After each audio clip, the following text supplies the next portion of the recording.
안녕하세요. 뉴스반장입니다.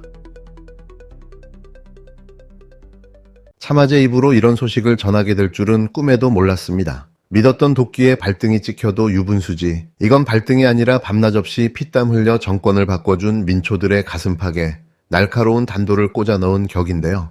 도대체 우리가 왜 그 추운 날 광장에 나가 수많은 모욕과 공작을 견뎌내며 그를 그 자리에 앉혔겠습니까?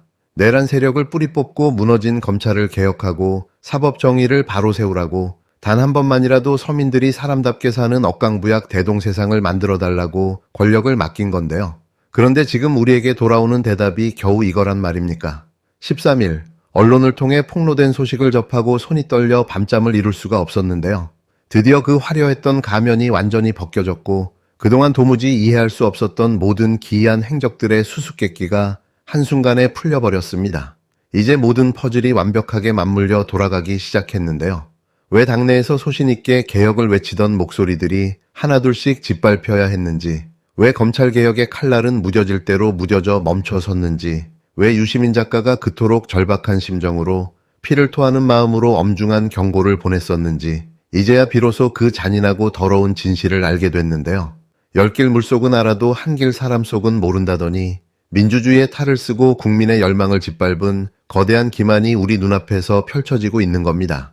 국힘당 김태호 의원의 입을 통해 밝혀진 진실은 충격을 넘어 참담함 그 자체인데요. 국정 최고 책임자라는 사람이 지난달 초 경남 사선 김태호 의원을 비롯한 여야 의원들과 비공개로 골프채를 잡았다고 합니다. 그 자리에는 강훈식 비서실장까지 동석했는데요. 이뿐만이 아닙니다. 지난 6월에는 대구 6선 주호영, 충북 사선 박덕흠 같은 보수야당의 핵심 중진들과도 연쇄적으로 골프 라운딩을 가졌다는 사실이 드러났는데요. 국민들은 고물가와 고금리에 허덕이며 하루하루 생계라는 전쟁터에서 피눈물을 흘리고 있는데 나라의 대통령이 여야 정치인들과 한가롭게 푸른 잔디밭을 거닐며 웃음꽃을 피우고 있었던 겁니다. 그리고 그 골프장에서 무슨 말이 오갔는지 아십니까? 87 체제가 수명을 다했다느니 전직 대통령이 감옥에 가는 악순환을 끊어야 한다느니 하는 야당 의원의 말에 대통령이라는 사람이 내 임기를 단축해서라도 나는 개헌을 해야 된다고 생각한다라며 적극적으로 맞장 붙였는데요. 자신의 임기를 줄여서라도 권력을 나눠먹는 분권형 개헌, 즉 사실상의 내각제를 추진하겠다는 뜻을 보수야당 의원들 앞에서 직접 밝힌 겁니다. 국민에게 단 한 번도 물어본 적 없는 이야기, 대선 공약집 어디에도 없던 그 권력 야합의 꼼수가 야당 의원들과의 골프 라운딩 자리에서 내가 먼저 한다고 하면 국민들이 다 반대하는 것 같다며 껄껄 웃는 소탈한 농담처럼 던져줬는데요. 국민의 눈과 귀를 뒤로 한 채 밀실에서 벌어진 이 뻔뻔한 야합을 우리는 어떻게 받아들여야 하는 걸까요? 이게 정녕 우리가 알던 그 사람이 맞습니까?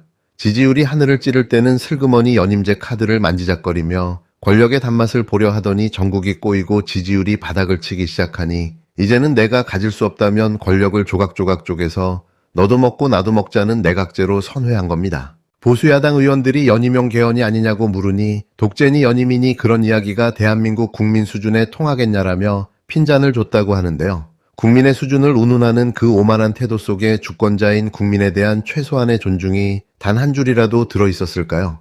국민이 직접 내 손으로 나라의 지도자를 뽑는 이 위대한 민주주의 투표권을 박탈하고 여야 국회의원들끼리 밀실에 모여 총리를 나눠 먹고 장관을 나눠 먹는 권력의 카르텔을 만들겠다는 겁니까?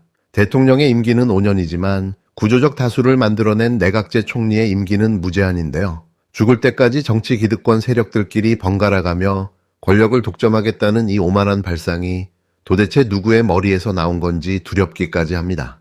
다들 기억하실 겁니다. 이번 전당대회를 거치면서 왜 그렇게 불법과 편법, 몰상식한 당무 개입 의혹까지 불사하며 당권을 장악하려 했는지 고개를 갸우뚱했던 분들이 많았을 텐데요. 당내 민주주의를 바로 세우고 개혁의 깃발을 높이 들었던 정청래 같은 인사들이 왜 외면받아야 했는지, 조국, 문재인, 유시민 같은 이름들이 왜 그토록 철저하게 공격과 배제의 대상이 되었는지 이제야 분명해졌습니다.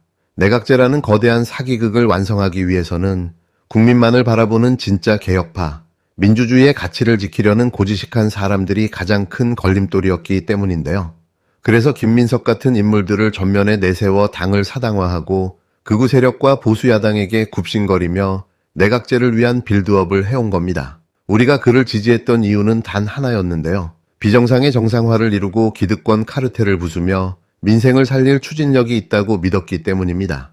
만약 그가 당내 후보 시절부터 내각제를 하겠다느니, 권력을 국회에 분산하겠다느니 하는 소리를 단 한마디라도 했다면 과연 어느 국민이, 어느 당원이 그에게 표를 줬겠습니까?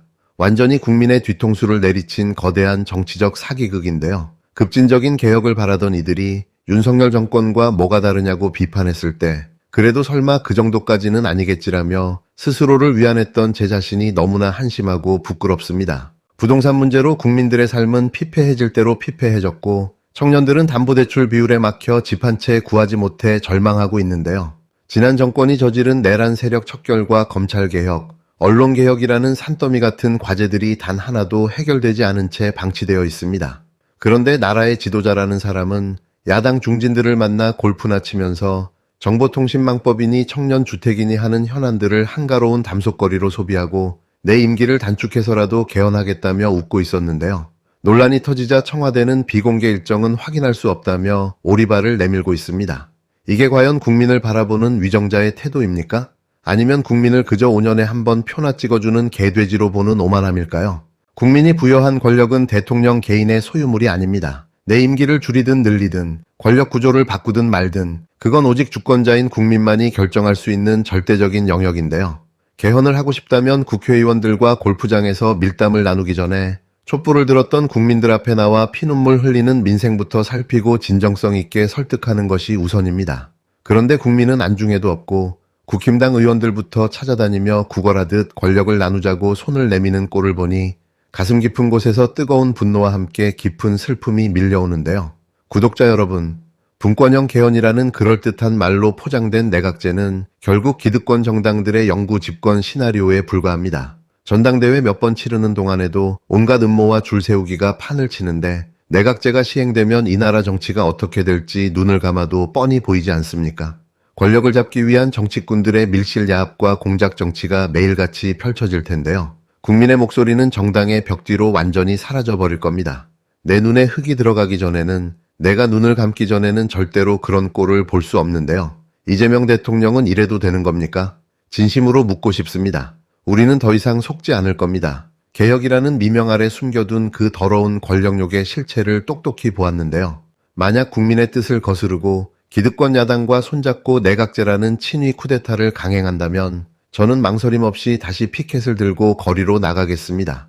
우리가 만들어준 권력을 국민의 손으로 다시 거두어 드릴 겁니다. 역사는 국민을 배신한 위정자의 끝이 어떠했는지 분명하게 기록하고 있는데요. 더 이상 국민을 시험하지 마십시오. 국민의 경고를 가벼이 듣지 말길 바랍니다. 오늘은 여기까지인데요. 좋아요와 구독하기, 후원하기는 뉴스반장에게 큰 힘이 됩니다. 경제적으로 많은 어려움을 겪고 있는 뉴스반장의 든든한 버팀목이 되어주십시오. 절박한 심정으로 후원을 요청드립니다. 끝까지 시청해주셔서 대단히 감사합니다.